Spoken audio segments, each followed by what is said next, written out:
episode uh, LOLA update with Wise Papa Smurf. It is me, your host, Wise Papa Smurf, rocking this white tee and letting you guys know why you haven't seen a podcast from LOLA for a while. So I figured I would update you guys. No, we are not done or canceled or anything like that. Uh, I've just had a massive amount of real life shit go on that has resulted in me being unavailable to podcast because I haven't been able to book out a solid hour with any kind of reasonable time. So, this episode, the theme is give you guys as much information as possible before my wife gets home. So, all right, what's happened? Well, originally, on or about the last podcast, I went and built a new rig, which is awesome. I mean, I finally was able to update my whole rig and move my old one to my office, and, everything looked good on that. And right as I got done, I got everything fully installed and had the stream settings back up to date so we could do another stream. The the drivers for my motherboard and the drivers for my video card decided they did not want to be compatible with each other and caused Windows to hard crash about 3 seconds into every boot cycle. Now, I could not resolve this by uninstalling the drivers in safe mode, and that. Anyway, long and the short of it is, right as I got the stream set up and in time for streaming, the computer had to be hard reformatted, and then I had to do it all over again. And by the time I got that set up, uh, everything looked pretty good, and then my wife went into labor.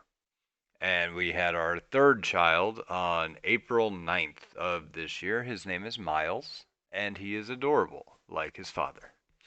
So, that has resulted in a series of sleepless nights and me only being able to squeak in a little bit to do with the game in the last 2, 3 weeks. I've been playing random solo queue games, I've been streaming those, and we'll get into how that's been going.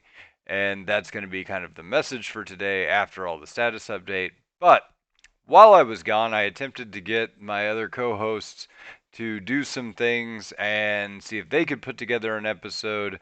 And here are the ideas that have been presented so far. Zill wants to do an episode where he receives coaching on how to play in CS as Talon in lane so that he doesn't get hard bullied because his Talon challenge is not going so well. And he would like to learn kind of some intricacies from somebody who's higher elo that knows how to play that champion. And so that episode has been delayed because he can't find anybody to coach him that is of sufficient elo that would be able to be a Talon main. He asked me to do it, and I'm like, no, I'm not a Talon guy, and I'm afraid I would, it wouldn't be a good fit. So that is in the works. That is coming up. We're trying to find somebody who's. I know some people who could do it. It's just finding them being available during the times that he is available that has resulted in that being difficult. So, that being said, that's kind of fallen through. Hash is trying to put together an episode on community building in Discord and what success Lola has had at creating a sustainable community. What are some of the roadblocks to that?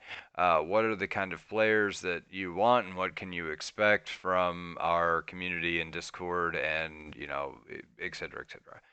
And what are some of the things that we don't do very well that we need to do better, stuff like that. And so if you're interested in that, that episode should be coming up fairly soon. I know he's got some people on board, but again, he's finding out that the biggest difficulty to podcasting is scheduling the people to podcast and then having them show up. So those both have fallen through, and those were supposed to be released in the interim while I was gone, and they just haven't happened. So, uh, and then on top of that, Zill started it's not even like a new job, but it's an expanded job. Basically, he went from like management to upper management of his chain, and it's the amount of hours required of him has skyrocketed, and it's to the point where he doesn't have as much time, and he would like to just play some when he gets home rather than talk about playing some when he gets home. So I understand that, but that has like taken a lot of the wind out of my number two's sails. And as far as everyone else goes, everybody's had life stuff going on, and that's the one thing that becomes difficult about having a podcast full of like late 20s, mid 30s guys on it, is that our lives tend to just take off in weird directions from time to time because we're not 20. So we don't have the stability of having nothing going on in any given day or time.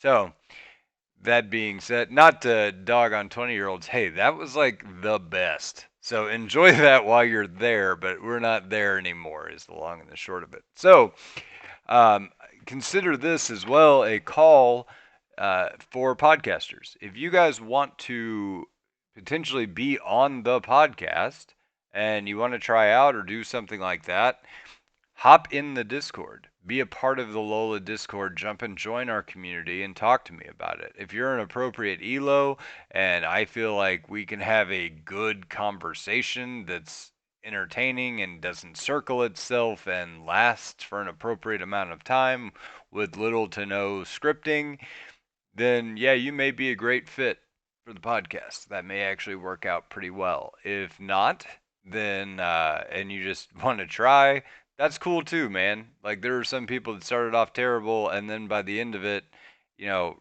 really got into themselves and had a niche. Ernie was one of those. Ernie, rough start on the podcast, socially awkward, but then he like came out of his shell and he had a lot of flavor. I can't imagine what the podcast would have been like without Ernie. Like Ernie's my man. So, that being said, if you feel like you'd like to throw your hat in the ring, the only criteria I have for that is that you need to have hit plat. Like either this season, last season, something along those lines. Just show me that you have what it takes to get there. Because in a gaming podcast, in order for your opinion to carry weight, in terms of like, this is what you should do, and this is why you should do it, and this is how you should see the game, you need to have at least that under your belt. And I don't mean to say like gold players don't know anything about the game. Hell, there's a lot I can learn even from gold players. But I want people to respect your opinion without real reproach or without a whole bunch of blowback. And it's easier whenever I can say by rank, oh, well, you're better than the average listener. So that's what I need. I need plat level players that want to come on and talk. It doesn't necessarily have to be an every week commitment, though we do try to shoot for one a week. So please understand that. And, I need somebody who's available to be here because that's been the biggest headache that we've had is like, hell, I've got a new baby. Danger Penguin is taking care of a baby. Zill just got a promotion. Uh, Wormlax plays TFT. Brad has been AWOL forever, and like Hash is here, but it's just me and him right now. And Double is notoriously unreliable, but awesome and glad to have him. So that being said, I think he's just in a state of the game where he like doesn't really want to talk about it. So I get that because sometimes whenever you're not happy with the state of the game, everything you're gonna say comes off as negative. So we don't want to come at that angle. So I understand. Okay, so now that I've given that update and I've released my call for aid, the reason that I want to get this done before my wife gets home is because she's coming home with our newborn from, I think she took him to Sunday school. But that being said, this has been one of the only times that I know I'm not going to have a screaming newborn dropped in my lap. No, actually, he's pretty chill. Of my three kids, he is by far the, like, sleepiest. So that works out great. But that said, it has been very difficult to like have either time or energy at the same time to record a podcast when I know I'm not going to get interrupted with something going on. So that being said, it's not that I'm going to take a step back. I'm still going to record the podcast. It's what I'm doing right now. It's that I can't guarantee that I'm going to be able to put it out on the schedule that I'm looking to do without additional people coming on board and, helping motivate that content and get it out there. So if that's you, let me know. Otherwise, yeah, I got a baby to take care of in the near future. And on top of that, this is the last chance that I have before I move. So you may notice the messy background of my house. It's still messy and it's still my house. But the next time that you see me record, I will be in the new uh, basement that I have built and customized, which is going to look a hell of a lot better because it's not going to have my kids' toys in it. So, which I will refer to as the support gap station, is my new desk and rotunda that I have built. So, if with everybody's understanding, I just had a new baby. I have to move at the same time. It's been a thing around the Smurf house. The whole village is up in movement. So please be understanding. I know a lot of you guys support us on Patreon, and I appreciate that. And please continue to do so. This is a really hard time for the podcast. We still need that support. And I know that we haven't been living up to our end on releasing the content to get it. So, again, guys, I apologize and thank you guys for being true fans that have stuck with us, even though we haven't been releasing anything because of, crazy life happenings. But we will be back. This is not goodbye, okay? So, nobody freak out, right? I know podcasts tend to go ghost mode and then disappear. That's not what we're doing. My life has just been insane. So, thank you for your understanding on that. And now let's talk about what I have been doing for the podcast. As you guys know, we have had a support tier where if somebody pays $100 or more, they can pick a champion for Zill or I to play for 40 games of ranked. Now, 40 games is a lot, and I have forgotten how many 40 games actually is, but I've been trying to whittle that. So I created a one trick Poppy channel in the podcast. They paid for me to play Poppy's support, and that's what they wanted me to play. So I said, all right, fine, I'll play Poppy support. It's something I've already like mastery 7'd, so I'm okay with that. Um, and I kind of wish it had been somebody I hadn't mastery 7'd yet, so that way I could throw in work on that. But so hint hint for the next person that decides they want to subscribe to this level of tier, you know, please help me out on that and don't pick somebody unless you really want to see me play like Thresh for whatever, however many games. Because I'm trying to stream as many of these as I can, and even when I don't stream them, I've been posting in the One Trick Poppy channel each game and what the result was of that game and kind of a brief blurb about it. So for example, game 13, win, dominating performance by the entire team. Game 14, loss, poor macro doomed us. I had a good laning phase, good roams, and high impact early. I was useless later. Game 15, team went mental boom thanks to Toxic Ivern. Oh, I remember that game, and that's what I want to talk about today. And then game 16, couldn't manage to lose this one if I tried. It was just an absolute butt crushing, things like that. So I'm trying to keep up, trying to let you guys know that I am progressing forward and I am playing a few games when I can sneak them in here or there. Like when my shift with baby is done and my kids are asleep, then I can actually play. But I've been doing that and I am now on game 20. I have not, well, I guess I'll go ahead and do it now. I'll give you guys a status update on my win loss. I know it is sub 50%, which is unfortunate. It's not that far below 50%. Poppy is not super high on the tier list, by the way. So I ended the 20 games so far as 8-12 with a 40% win rate. And so that's, to be straight, that's fine. I mean, I expected to be higher than that. I have had this has been an interesting season so far, and I don't know what it is about the season, but so I started. Hash and I were playing duo together, and I was playing with Swain. He was playing with Jen. That's a really potent combo, and we had like a 56 or so percent win rate with that, and we were doing pretty good. That being said, in playing Poppy, she actually has a lot of good things going for her as a support, and in particular is very strong and supporty against dash or jump teams because they aren't prepared. They don't. It's like everybody just doesn't know that Poppy has that jump protection shield that prevents dashes. So um, that is that, and then the wall slam stun and the ult are like the things that you do with Poppy to provide that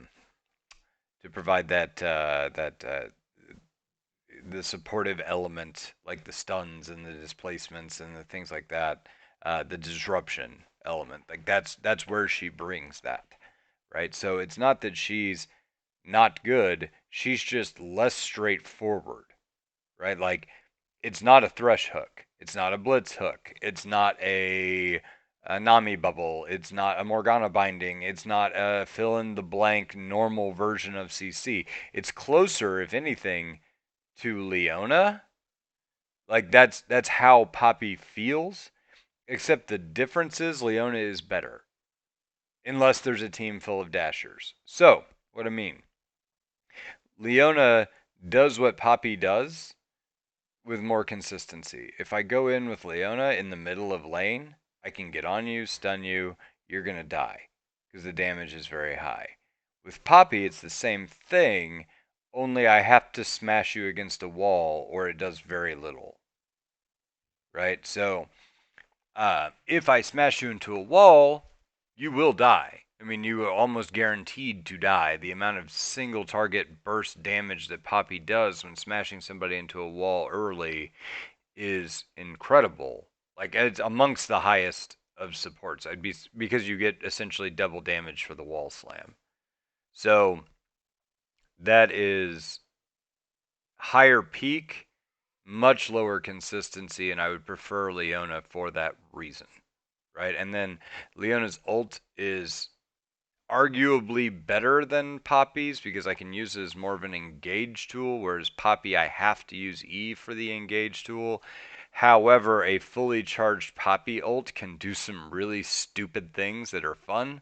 Like the other day, I split their team fight by flanking them and pushing their carry forward into my team, and then ulting everybody else like 100 miles away with my ult. And I split them 3 and 2, and we just absolutely crushed everybody.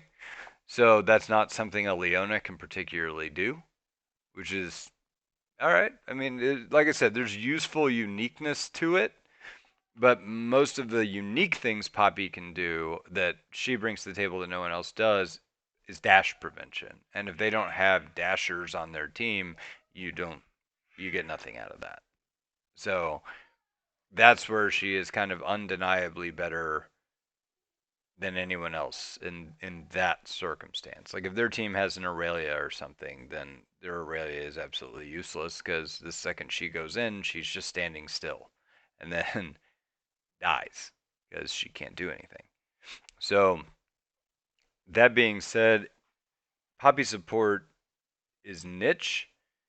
It's not something that I would typically take in as like a one trick, but it's very good in certain matchups, and it's at best or at worst okayish in every other matchup. The only matchup that I think completely shits on Poppy is Morgana, who I've been banning every game. Because if you go in to stun somebody and Morgana black shields them, you're in, you've done nothing, and then you die.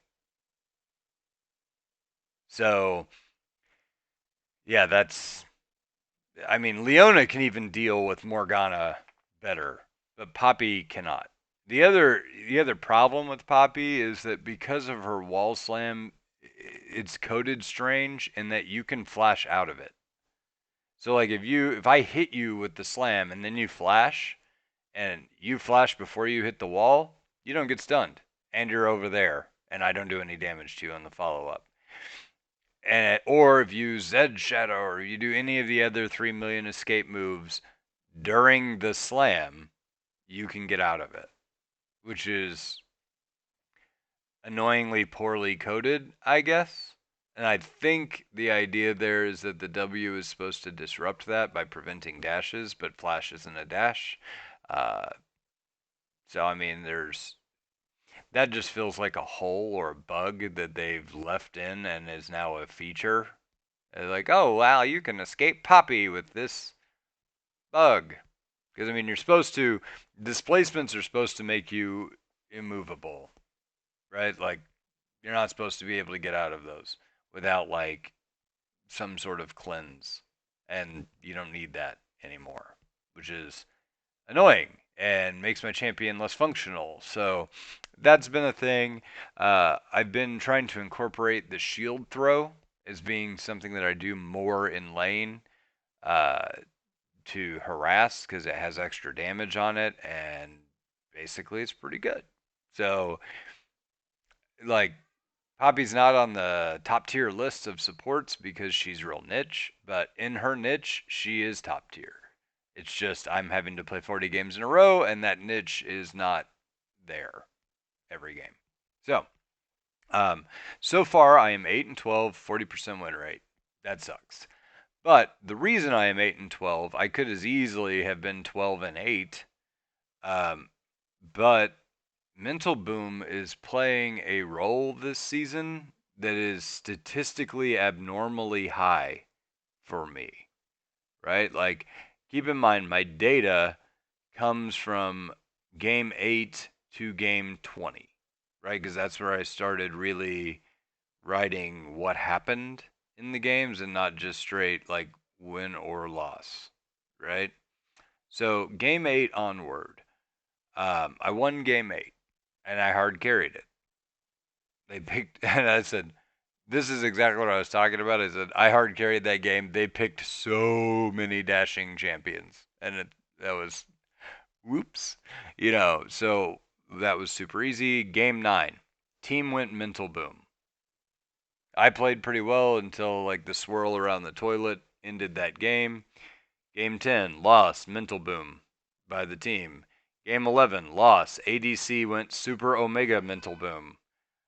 Game 12 was a win. Game 13 was a win. Game 14 was a loss due to poor macro. Uh, Game 15 was a loss due to Mental Boom, thanks to a toxic Ivern. Game 16 was a win. Game 17 was a good game. We just couldn't clutch it. It was super close. Game 18, another game of Mental Boom. The other team went Mental Boom, and we won that game. Game 19, lost. I had a teammate that fed 12 and 1 in top lane, so that I don't know. Didn't flame in chat, didn't do anything. AFK solo split pushed the entire game. Almost won us the game doing it. He got to the Nexus and got it to about a quarter health and then died. But that was the classic, I'm Trendamere, so all I do is split push. And then he did, and he almost won the game doing it. But he also doomed us because he wasn't where he needed to be. He was split pushing, and the one time it was effective, he almost ended the game. But every other time, he kind of doomed us. So, and then game 20, Mental Boom. That is in 12 games. 6 of those games got determined by Mental Boom. 5 against me and 1 in my favor that the teams went Mental Boom. That's out of 12 games. 50% were determined by which team had the stronger mental. And by that I mean I couldn't stop a lot of these people. Like, I would mute them, I would do other things, and they gave up. And whenever you have a teammate give up, you can't win League. Or at least it becomes exceptionally difficult to do so. Not to say you can't win. I've won 4v5s, but it's hard. Like, you have to crush to win a 4v5. And I it's shocking to me that that many games were the result of just somebody straight up causing the team to lose, either through typing or toxicity or whatever it is that they did. Because don't think that your team is going to continue performing when you're typing about how the game is over in chat. The Zen Zhao, for example, that went mental boom in my most recent game, perfect example. The Lux was losing to a Zed. The Lux was losing to the Zed 4-1 at one point in the game. And I mean, Lux into Zed is a bad matchup. That's true. You're going to get fucking crushed unless you get jungle support or unless you buy a very early Zanya's Hourglass, which she should have and didn't. That being said, uh, the Zen says, I can't believe this. We've lost because of this Lux. This Lux is a fucking idiot. Can't play the game. Blah, blah, blah, blah, blah, blah. Ranked is unplayable is one of the things because of people like this Lux. Ranked, I just can't play ranked anymore and blah, blah, blah. Like, first off, this is gold. Character matchup really doesn't matter. It is, like, I don't want to say it doesn't matter because matchup always matters and it's probably the most significant thing. But this is the land of random critical mistakes. And I don't care what the matchup is. If somebody's 5-0 and you're 0-5, you're going to lose. I mean, almost guaranteed. There's like, I guess there's some odd, weird outliers, but you're probably going to get fucking crushed in a fight like that because the level difference is going to be so high, the gold difference is going to be so high, and assuming you didn't buy ass moron items, then you're going to lose, right? And if I made this many critical mistakes and they're capitalized on, well, then you lose. I mean, that's just the way it works, and it doesn't matter. Like, the lower you go in elo, the less matchup matters, right? Uh, and that said, people are complaining like they're at the top of Challenger. Like, the game is over. Like, game's not over. People don't know how to play macro. Shit, look at we lost game 14 because my team didn't know how to play macro. And I should have done more to tell them where to go because we just kept walking face first into problem areas and not doing anything about it. Like I knew that this was dumb. And I should have said, "Hey, this is dumb. Don't do this." Right? And I didn't. And we lost because of it. These are poor macro decisions. Hold on one moment.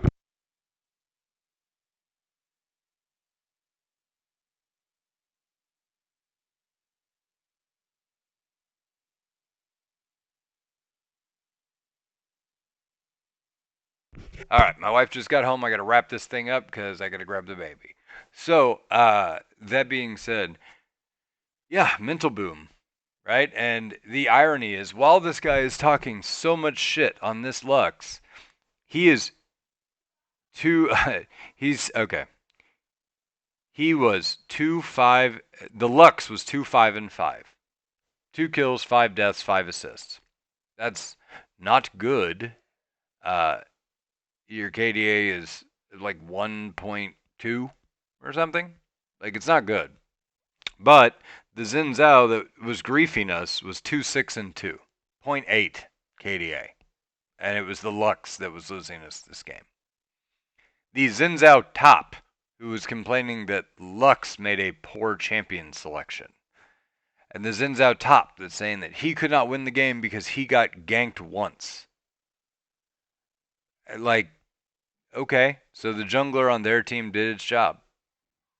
That never happens in the game of League. Why are you even playing right now if your mental is so fragile that the first mistake causes you to choose to lose the game for your team? The problem, I think, with League of Legends is that one player can absolutely choose to lose a game. And then as one player chooses to lose the game, it makes everybody bitter. Then everybody responds to that bitterness with toxicity. And then the only thing that you can do as a result of helpless toxicity is call for people to go next. So then the GGFF 15 go next mentality actually has weight because that is your only recourse. You can't put the game on your back with the guy intentionally trying to lose it, right? Which is why I think comeback mechanics are overrated and solo carry mechanics. Like if I'm dominating my bottom lane and this guy's feeding top, I should be able to counter that better, right? Uh, maybe but it turns into who receives the gold from the bounty and whether or not that's a good person to get it. Right? And that, like, the whole game turns on the coin flip of that. Because if their guy that's ahead gets my bottom lane bounty and we don't get theirs on somebody who needs to have it, we lose. Right? Like, it's not even like a blue shell in Mario Kart. That always hits the guy in first.